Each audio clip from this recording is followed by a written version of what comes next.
Thank you. So this entire concert was built really around that piece. That's a piece of music that we owned in our library already, and it's based on an African American spiritual, "Oh Lord, What a Morning," and that's really where folk songs started, where the blues started, where jazz started, and I kind of built this entire set out of American folk music. Next piece has been around also for a long, long time, Deep River, and some of the lyrics, Deep River, my home is over Jordan, Deep River, Lord, I want to cross over into campground. And of course, a lot of these were sung by the workers in the plantations. They were slave songs. And of course, the significance here in Judaism and Christianity is the site where the Israelites crossed into the Promised Land. And very spiritual, Deep River, been around for a long time, so there's some wonderful arrangements from John's arrangement.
We're blowing them out in basketball, so maybe come join the concert.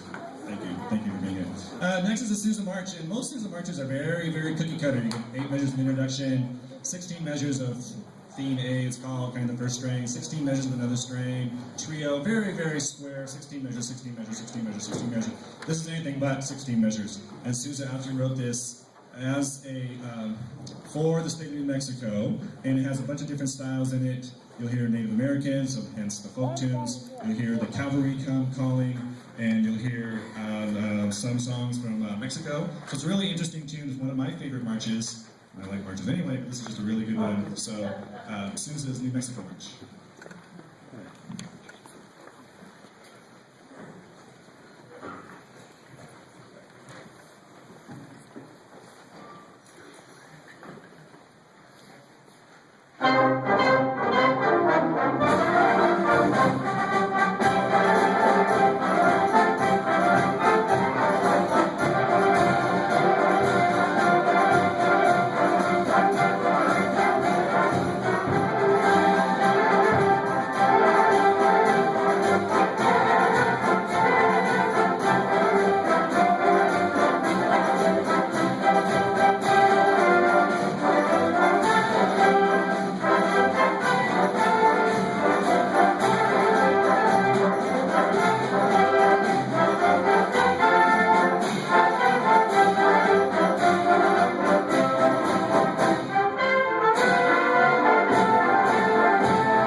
representing the Friends of Lincoln High School Band, the fundraising arm of this ensemble. And tonight you saw on the screen that was pulled down, we're going to have a wine and jazz pairing at Rock Hill Winery, which is right off Sierra College Boulevard, on March 8th from 6 to 9. And on that night, the jazz band is going to be who performs, because they can actually accommodate the entire jazz band inside the winery.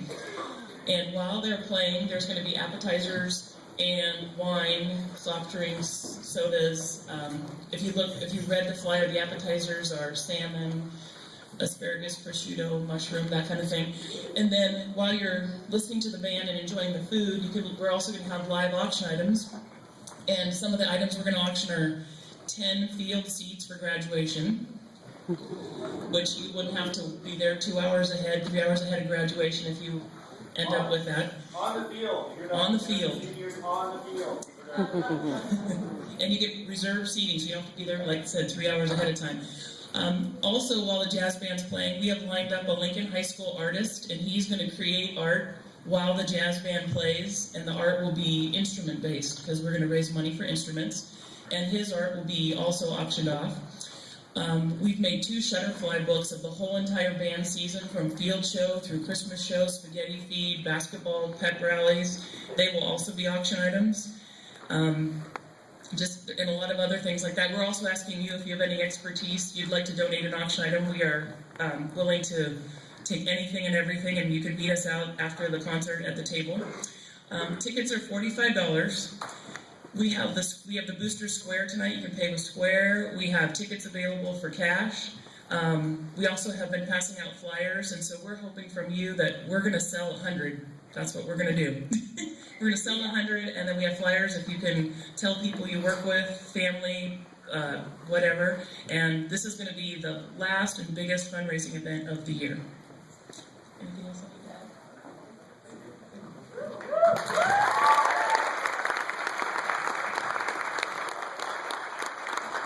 I just want to thank the parents that have been working really hard on this. And it's not just for the jazz band, although jazz band's playing. One of the last things we bought. Carmen, you want to make some noise back there on that beautiful instrument? More.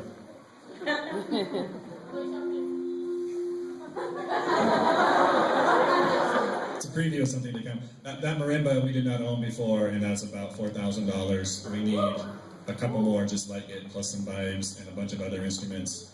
Not to mention tubas and piccolos and a bassoon, and just we're borrowing the oboe, and so we just need money for instruments. And our annual operating budget is in the range of $25,000, and that's cheap. And so we're just looking for this fundraiser. And we don't expect you all to buy 100 tickets. It'd be great if you did, but just pass it along, take it to work, get your friends and families invited. It should be a really, really fun event. So next song is a song by Gershwin. And how does Gershwin fit into my folk music theme? Well, he wrote a lot of jazz. And when he was growing up in New York, he hung out in jazz clubs and wrote jazz. And jazz is an influence heavily on folk music and blues and African American music. So this is some of Gershwin's Broadway tunes.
So I'm just going to show a little video here. So we're running long on time, so I won't, in honor of that, and just tell you a little bit about Gandy dancers. So Gandy dancers, in the early days of the railroad, when the railroads were laid on basically beds of gravel that were piled up with the railroad ties, and when the trains went by, especially in turns, they would move the tracks, and the tracks had to be put back. So again, it was basically African Americans that were doing the work, and they had these big 5-foot-long levers were called Gandys, and they would take about 15 or 20 of them. Look up Gandy dancers on YouTube. There's actually some really good videos on there.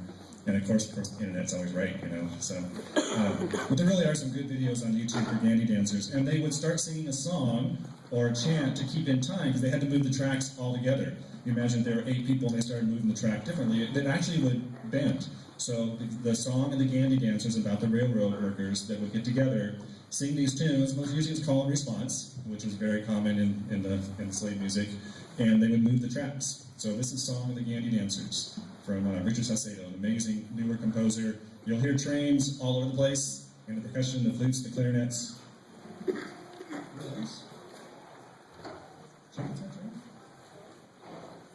Jed says trumpets have trains, but I don't believe him. So.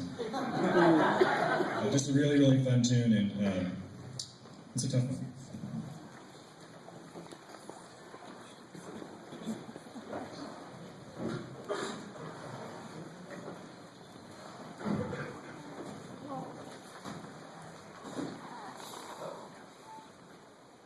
We forgot the piano.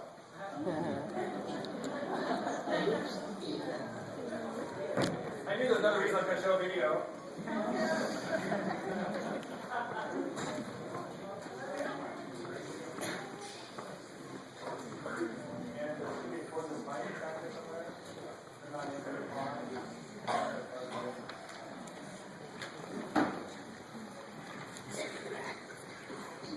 Turn on for this.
In case you're wondering why there was a baby on the program, this is why.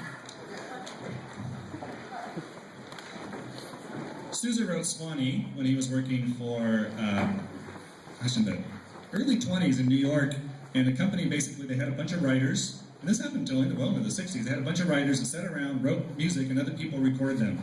And Sousa was part of that, and he actually wrote Swanee there in 1919. And I said Sousa, that was Gershwin, sorry. Gershwin wrote Swanee. And then Sousa got a hold of it, and he made it a humoresque. Humoresque is a comical piece, a funny piece. Actually started as opera buffo back in the white wig days. And then Sousa got a hold of this and made it a lot of fun. And there's lots of things happening in here. There is actually a baby crying. Oh, you'll hear us whistling. What else is going on? Yeah. So this is humoresque on Swanee.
So some time ago, at the end of the marching season, we had drum major tryouts.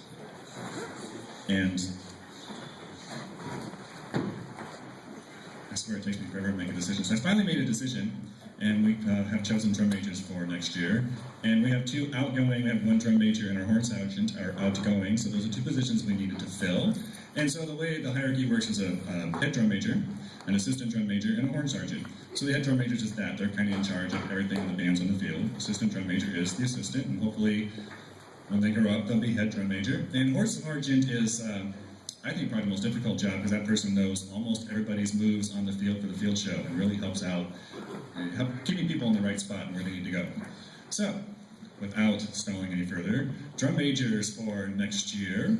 Head drum major is Maureen Kirk. Stand up.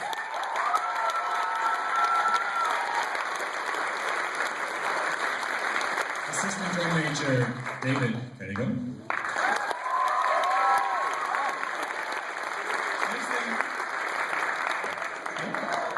And they don't know any of this either. And horn sergeant is Ivy Vigil.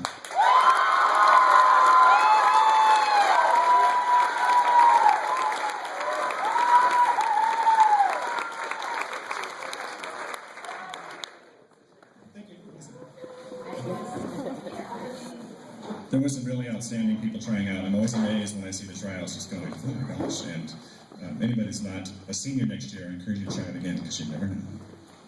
Last piece, Shenandoah. This is one of the band standards. It's a wonderful piece Frank Kelly wrote. I'm not exactly sure when, but just a beautiful piece.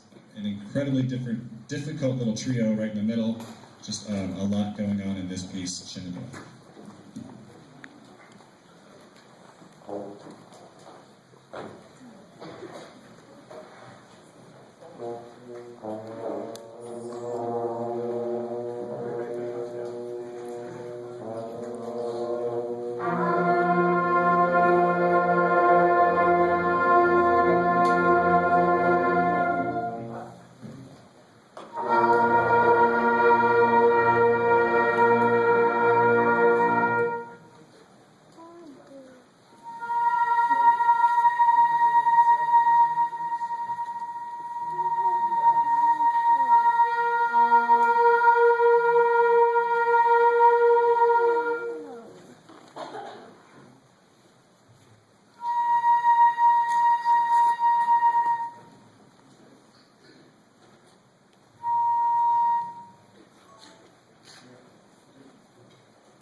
much. That's all I got. Thank you. Thank you.